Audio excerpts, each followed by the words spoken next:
Alrighty, guys, real quick, we got a major dilemma going on here. Y'all recognize this Jeep? This is the one we just put the engine in. That's right, it's got a new engine in. Guys, I'll have to find him a new, no, or simply just clean this out. All right, y'all got to clean this out. I don't want him to think his new engine is already have a blown head gasket. But let me tell you the dilemma. Y'all recognize this as a jump box. You know why? Because he wouldn't start. That's right. Now, here's the big dilemma I'm faced with. This customer is pissed. He said he brought this car in with a perfectly working good battery. However, that may be the case. 2 months ago, remember, this is the one sat in my stall for at least a month, simply because the justice was, giving me the runaround. Wouldn't come out, wouldn't do their thing. They wanted pictures of the cylinders and all that. I even went and bought a boroscope for this vehicle. I mean, I get to keep it and use it on other vehicles, but my point is, this car sat here a while, totally dead. Well, after we got the engine in, when it start, y'all know the drill, just jump it off. Well, that's not good enough, okay? And his auxiliary light is on. So, guess what? We have no choice. Give the guy an estimate on 2 batteries. Oh, I did just recognize this. Well, it's the VIN of the vehicle. Give the guy an estimate on 2 batteries. Guys, we did that, and guess what? He went apeshit. Ooh, he was freaking pissed. Let me tell y'all something. I went up there to price out 2 batteries. Y'all know we only sell Mopar. We don't sell Derman batteries over here. The big battery, there's a main battery and there's an auxiliary battery, okay? This is a Jeep, 2020 Jeep Grand Cherokee. The big battery, $434, Mopar. The auxiliary battery, $240 some. All right, close to $700 freaking dollars for 2 batteries. Oh my goodness, this guy went pissed. Well, y'all got to pay for it because y'all the one killed my battery. Now, when you say y'all, when he say y'all, I'm assuming he including me. Now, I have nothing to do with why the battery is totally dead or won't hold a charge. It's got bad cells in it.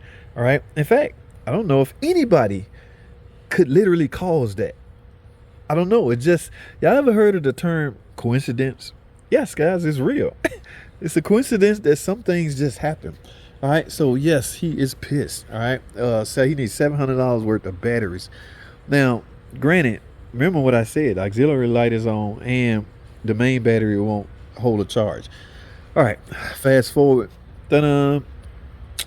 Okay. He, after a couple of ringing this, look, man, we're not paying for your batteries, okay? We did not, there's no way the mechanic, which is me, could kill your battery. So we didn't cause this. Now, could we have done something to prevent it? That's debatable. In fact, when you do an engine, you technically disconnect the batteries, both of them. Remember, guys, disconnecting this and not disconnecting this, you risk the chance that there's still some power flow going through the vehicle, and you don't want that. Well, like I say, $700 too much for him. He tried to budge and buck. I'm not paying for nothing. Well, how you gonna get your car? All right, don't. And this is the guy. Here's what killed me, guys. I bent over backwards for this customer trying to get his engine approved. You know what I'm saying? So, and I'm not gonna lie, I twisted the truth a little bit to the adjuster. Remember, it's not the adjuster call. All we got the adjuster. Some of y'all may think the adjuster's in the pocket of the insurance company, but I talked to one. He told me that's not the case. All right, they're just independent contractors that come out and inspect vehicles, and they report their findings back to their boss. All right, so the decision-making process is not in their hands. But at the end of the day, I still did a little truth fudging to get this guy engine, and for him to come back up here raising hell at the mechanic that worked on his car, which is me, kind of disappointing. Okay, yeah, man. If it wasn't for me, I don't want to say it like that because I could get myself into trouble.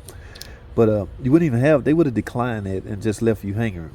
All right, yeah, and left you with the teardown charge because somebody had to pay me 6 hours to tear it down, which I didn't need to do because I see what I needed to see once I removed the valve cover. Long story short, I'm done with that. All right, look what he went and got. Now, anybody want to take a stab? I think Ruley, a parts guy, Ruley. Anybody want to take a stab at the price difference between Smart Superstar Platinum? He got the top of the line. auxiliary, yeah, Superstar. Guys, remember, there's only 2 or 3 companies in the world that make batteries. From there, you see that? Stickers are issued out with your name on it, okay? So I can buy a battery from a company and stick online mechanic tips on here. Does that make it an online mechanic tips battery? All right, now do online mechanic tips sell good batteries? I don't know. The Die Hard is known for being such a good battery. Who makes Die Hard? The same people that make Die Hard, do they make this? I don't know. I'm not educated from that standpoint. I'm an auto mechanic. My job is to fix cars.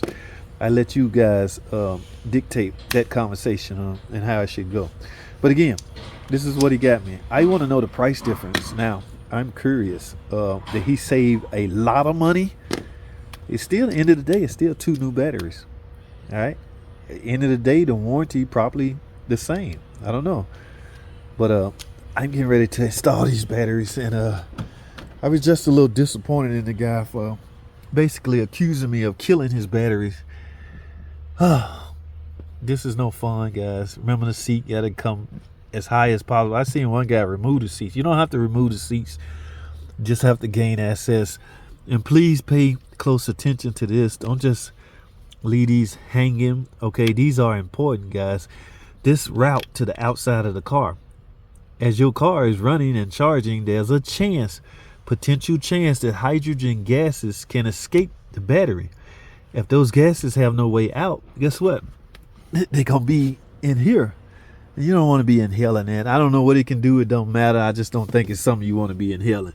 So, in fact, there's one on each battery. Yeah, this one right here go to the auxiliary battery. So, please, if you're replacing batteries, you see that? This one go in the big battery. This one go in the auxiliary battery. If you replacing batteries, and if they broke, guys, please fix them. There's nothing but connections, okay?